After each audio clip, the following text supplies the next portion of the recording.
माल भगवान की जय, बोलो भक्त और भगवान की जय। भक्त भक्ति भगवान ते गुरु, चतुर नाम वपुएक, इनके पद वंदन किए, नासे विघ्न अनेक। श्री गोस्वामी विठलनाथ जी का चरित्र। विठलनाथ ब्रजराज ज्यों लाल राय के सुख लियो, रागी भोग नित विविध रत परिचर्या तत्पर, सज्जा भूषण बसन रचित रचना अपने कर, वह गोकुल वे नंद सदन दीक्षित गो सोहे, प्रगट विभोजा घोष देखी सुरपति मन मोहे, वल्लभ सुत बल भजन के कलयुग में द्वापर कियो, विठलनाथ ब्रजराज ज्यों लाल राय के सुख लियो। बोलो गोस्वामी विठलनाथ जी भगवान की जय हो। गोसाई विठलनाथ जी ने ब्रजेश्वर श्री नंद बाबा जी की ही तरह श्री बाल कृष्ण भगवान को वात्सल्य भाव से अत्यंत लाड प्यार करके परम सुख प्राप्त किया।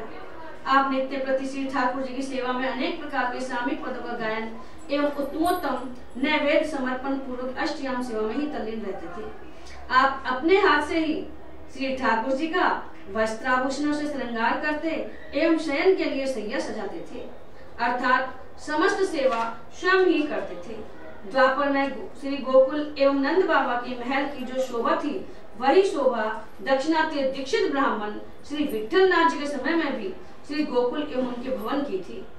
जिस प्रकार से द्वापर युग में श्री गोकुल के गोपों का ऐश्वर्य देखकर देवराज इंद्र मोहित हो जाते थे, उसी प्रकार का वैभव श्री विठलनाथ जी के समय में भी गोकुल में था। सारांश यह है कि श्री मध्य वल्लभाचार्य जी के सुपुत्र श्री विठलनाथ जी ने श्री भगवत भजन के बल से कलयुग में भी द्वापर युग जैसा माहौल बना दिया। ब्रजेश्वर श्री नंद बाबा के वात्सल्य सुख के संबंध में नंद जी की कथा है, यशोदा जी की कथा के है।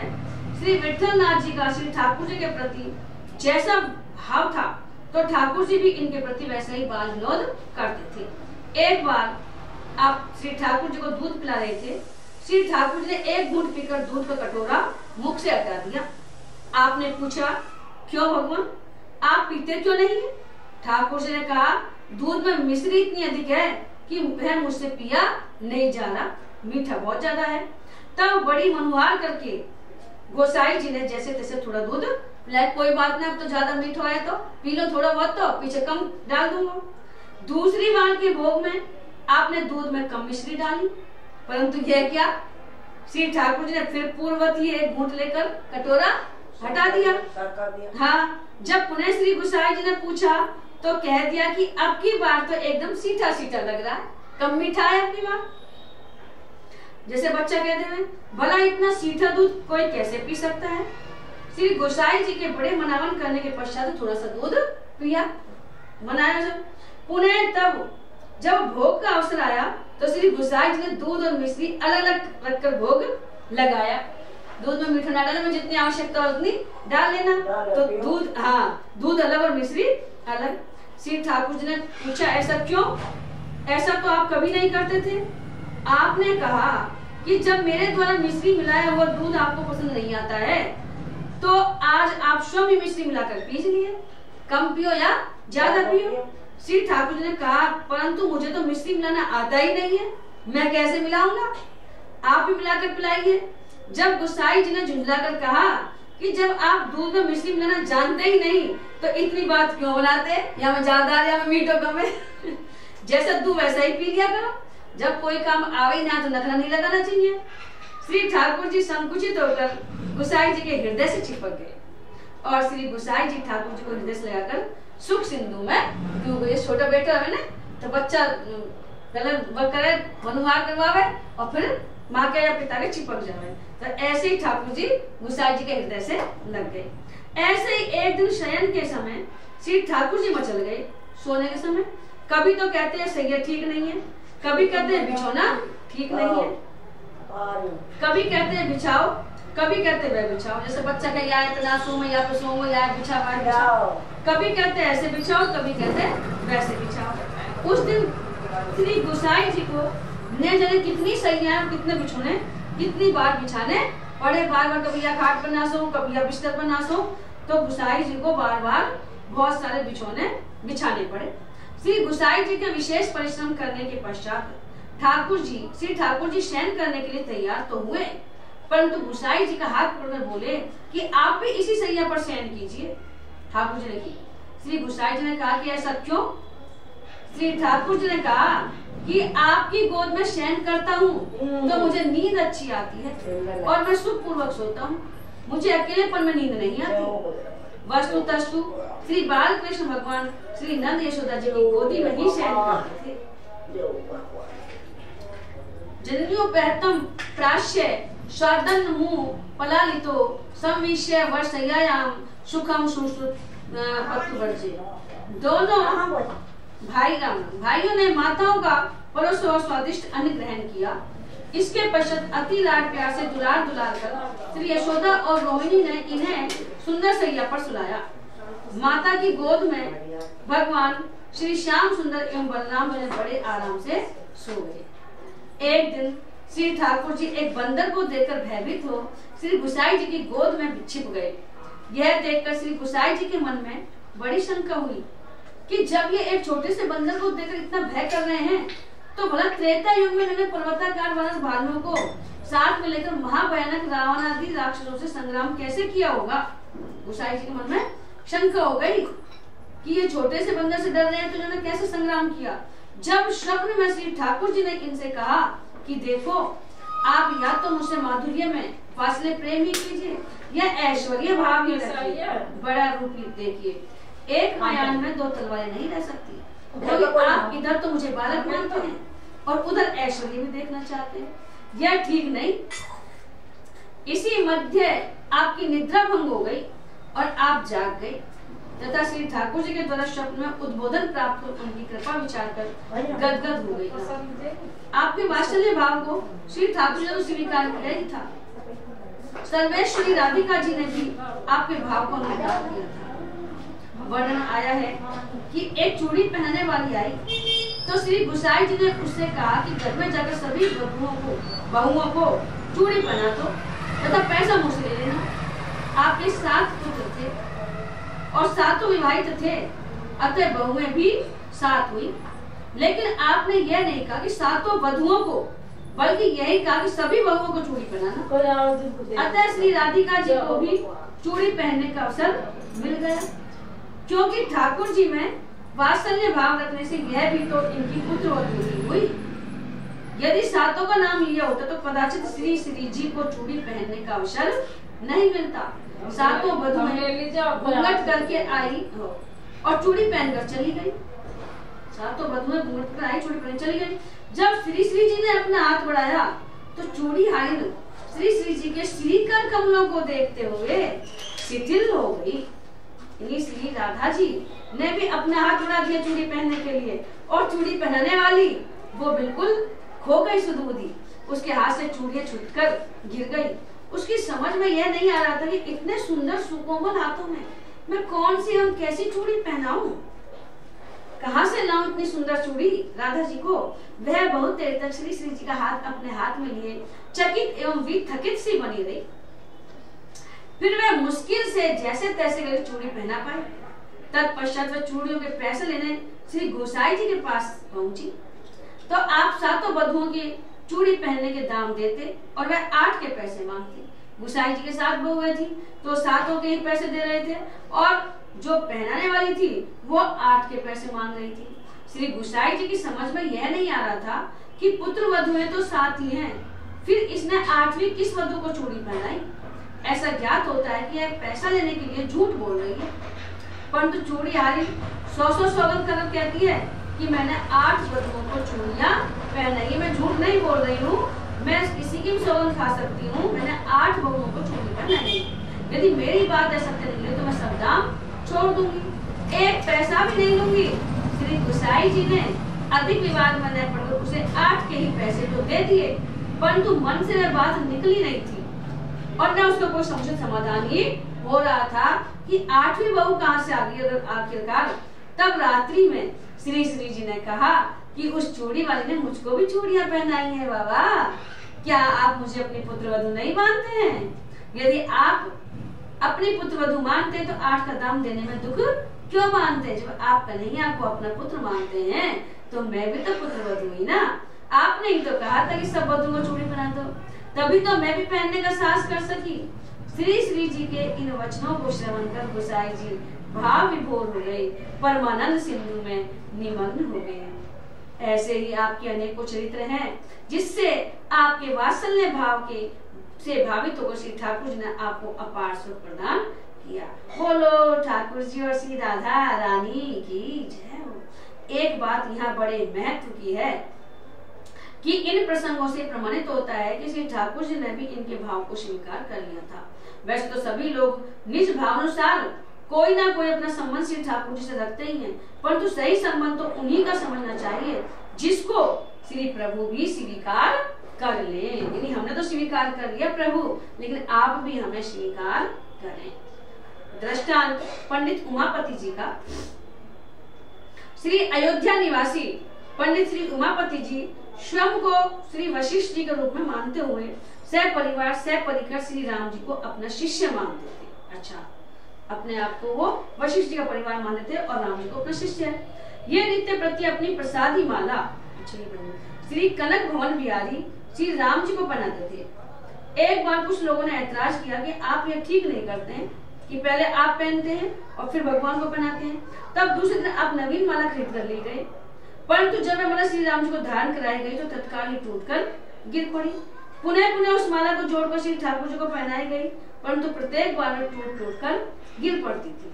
वे लोग समझ गए कि श्री प्रभु को यह अमनिया माला स्वीकार नहीं है। तब सभी लोग अपनी भूल पर अति संकुचित हुए और उन्होंने पंडित जी से प्रार्थना की कि अब आप माला अपनी प्रसादी करके श्री ठाकुर जी को धारण कराइए। सभी के समक्ष जब उन्होंने अपनी प्रसादी माला श्री राम जी को पहनाई तो प्रभु ने सहर्ष धारण कर ली।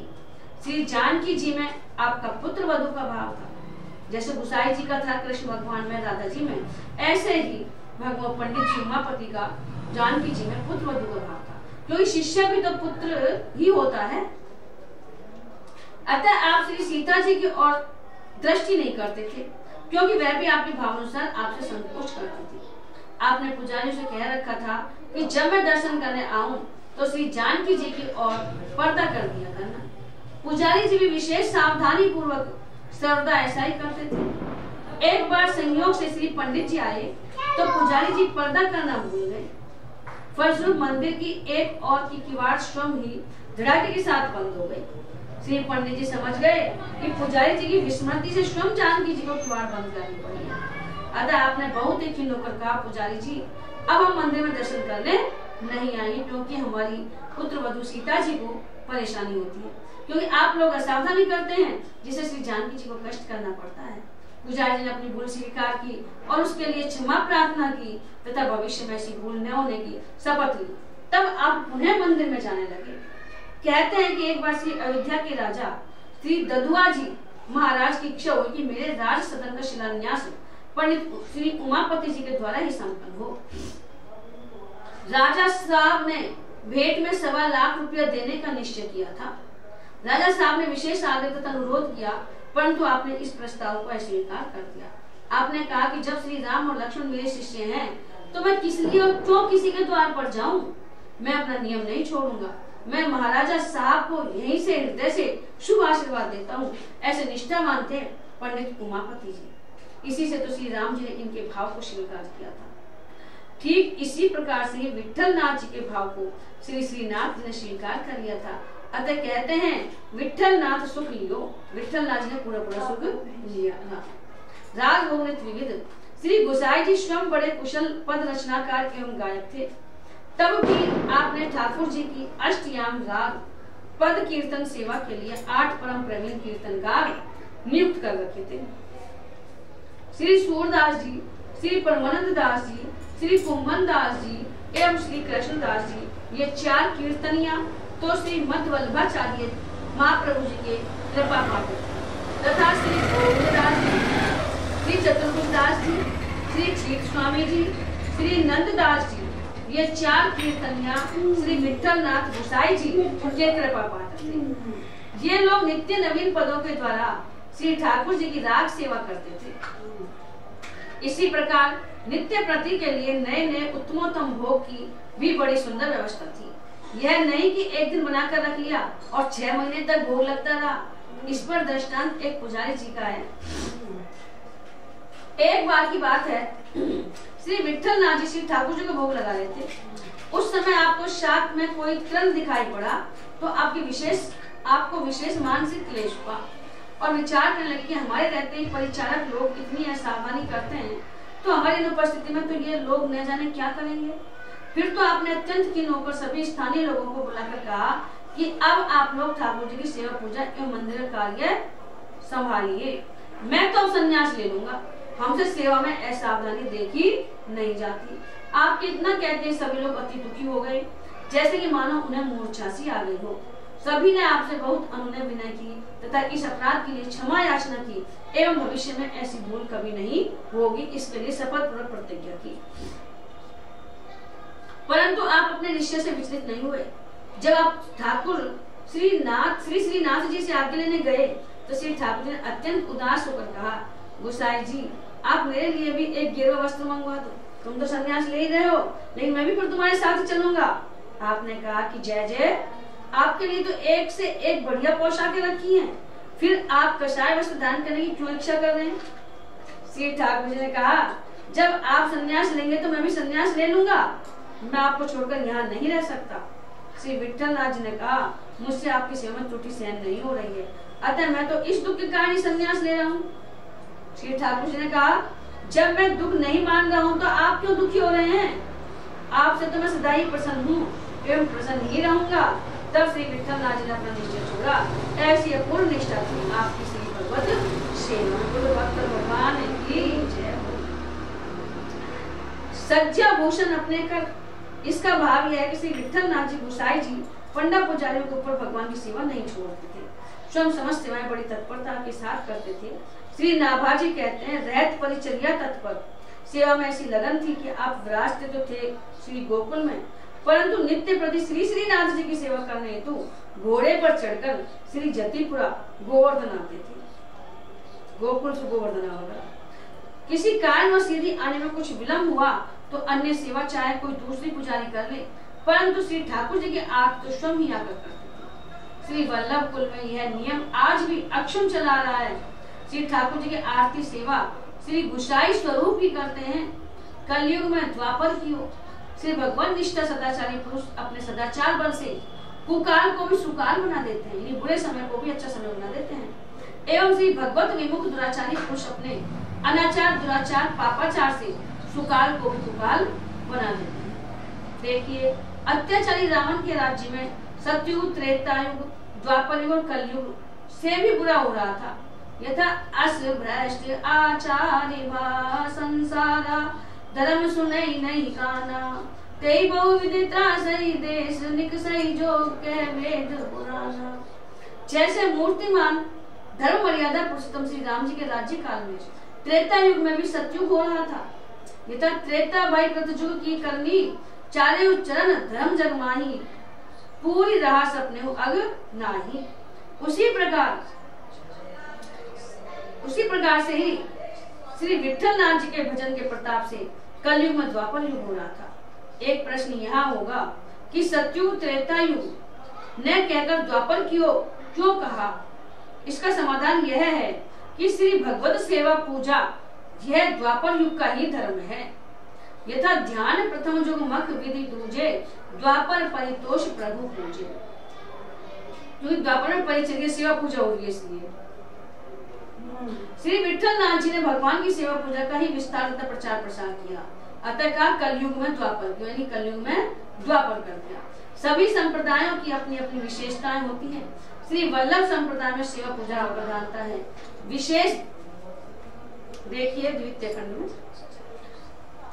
गोसाई श्री विठल नाथ जी पंडित नाथ जी के अवतार हैं।